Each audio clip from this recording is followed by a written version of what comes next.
Magandang araw po, ito po ang DTF machine ng 888 Bacolod. Ito naman po ang kanyang printer head. Ayan po. Head clean. Pagkatapos mag-clean, punasan ng wiper. Pati na rin po yung capping.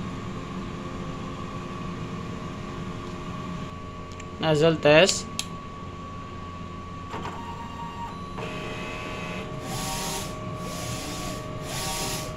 Yan on po yung kakalabasan ng aking nozzle test. Tank area po, tama lang po ang level. Waste tank, kakadispose lang po nung Friday.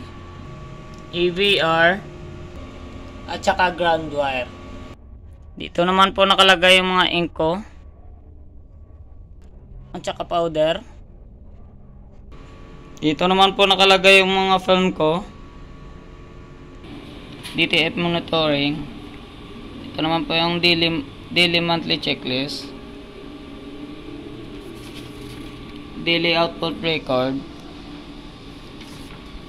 Ito naman po yung consumables monitoring ko. Ito naman po yung sa wipe. Black, yellow,